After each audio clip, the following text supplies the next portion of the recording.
Social media ایک ایسی دنیا تھی جسے انسانوں نے ایک بہترین انفارمیشن اور دنیا بھر کی خبروں کے لیے بنایا تھا، جس پر کبھی ہم دنیا بھر کی معلومات حاصل کیا کرتے تھے۔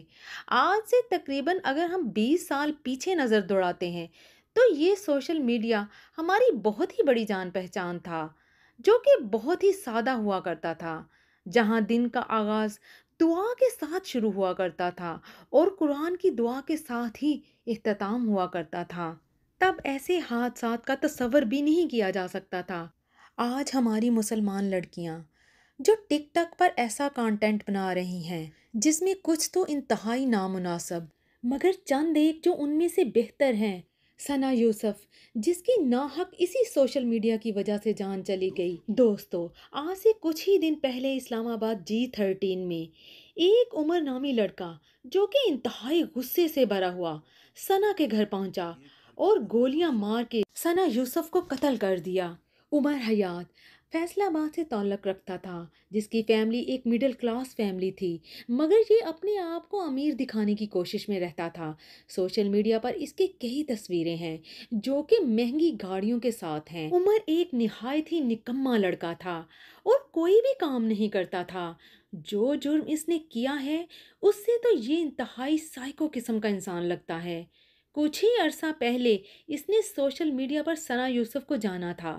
ثنا چترال سے تھی، مگر اب وہ اسلام آباد میں رہتی تھی۔ ٹک ٹاک پر ثنا کے 1 ملین سے زیادہ فالورز تھے۔ ثنا کی ٹک ٹاک ویڈیوز بہت ہی نارمل ہوا کرتی تھیں، اپنی دوستوں کے ساتھ باہر جانے کی ویڈیو یا پھر کسی برانڈ کی انڈورس کرنے کی ویڈیو۔ عمر اور ثنا کی جان پہچان انسٹاگرام پر ہوئی تھی۔ یہ اکثر ہی بات کیا کرتے تھے جو کہ انتہائی نارمل طریقے سے ہوا کرتی تھی، مگر یہ بھی کہا جاتا ہے کہ عمر ثنا کے اکاؤنٹ کو پروموٹ بھی کیا کرتا تھا اور ثنا عمر کو بھائی کہہ کر بلایا کرتی تھی۔ لیکن دوسری طرف عمر ثنا کو بہت ہی حد تک چاہنے لگا تھا اور ثنا سے بار بار ملنے کی بات کیا کرتا تھا، لیکن ثنا انکار کر دیا کرتی تھی۔ اسی جگہ پر ایک غلطی ماں باپ کی بھی ہے، جن کو چاہیے کہ وہ اپنے بچوں پر ضرور نظر رکھیں کہ ان کا تعلق کن کے ساتھ ہے۔ ایسے ہی شیطان غلبہ پا جاتا ہے۔ پھر اسی شیطان نے عمر کے دماغ کو ورگلایا۔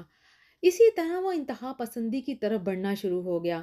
یہاں پر ایسا ہی ہوا ہے کہ ثنا کے انکار پر وہ غصے سے پاگل ہو گیا اور روزانہ ثنا کو ڈھیروں میسیجز اور کال کرنے لگا، لیکن ثنا اس میں انٹرسٹڈ نہیں تھی۔ یہ بات بھی سامنے آئی ہے کہ عمر رینٹ پر مہنگی گاڑیاں لے کر اسلام آباد جایا کرتا تھا اور پھر کئی کئی دن وہاں رہا کرتا تھا تاکہ ثنا سے کسی طرح سے مل سکے، مگر عمر ثنا سے نہیں مل سکا۔ دوستو، 29 مئی کو ثنا نے اپنی برتھ ڈے سیلیبریٹ کی۔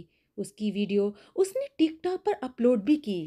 کہتے ہیں کہ اس دن بھی عمر بہت سے گفٹ اور رینٹ پہ گاڑی لے کر آیا تھا اور اس پر اسلام آباد پہنچا تاکہ اس دفعہ شاید ثنا سے ملاقات ہو جائے، لیکن اس دفعہ بھی ایسا کچھ نہ ہو سکا اور پھر اسی دن اس کا غصہ عروج پر چڑھنے لگا اور پھر خطرناک قسم کی کارروائی کو انجام دینے کا سوچنے لگا۔ عمر دوبارہ اپنے گھر واپس آ گیا اور پھر آخر اس نے ایک پسٹل کا انتظام کیا اور 2 دن بعد پھر اسلام آباد نکل گیا اور پھر پہنچتے ہی ثنا کے گھر کے آس پاس چکر لگانے لگا۔ تب وہ اسی موقع کی تلاش میں تھا کہ کسی طرح سے ثنا کے گھر کے اندر گھسا جائے۔ اس ٹائم ثنا کے گھر پر سوائے اس کی پھپھو کے کوئی اور موجود نہ تھا، کیونکہ اس کی امی پاس ہی مارکیٹ سے کچھ لینے کے لیے گئی تھی، تو دروازہ کھلا رہ گیا اور پھر یہیں سے عمر کو موقع مل گیا۔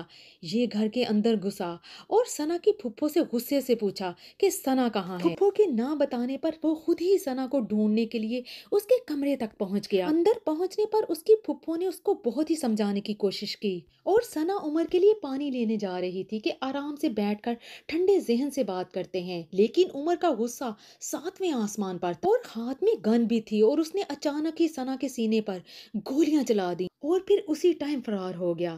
ثنا کو فوراً ہاسپٹل لے جایا گیا، لیکن ثنا کی موت ہو چکی تھی۔ پولیس نے عمر کو کچھ ہی گھنٹوں میں اریسٹ کر لیا تھا۔ اس کیس میں ابھی اور انویسٹیگیشن جاری ہے، لیکن دکھ اس بات کا ہے کہ ایک معصوم لڑکی کی ناحق جان چلی گئی۔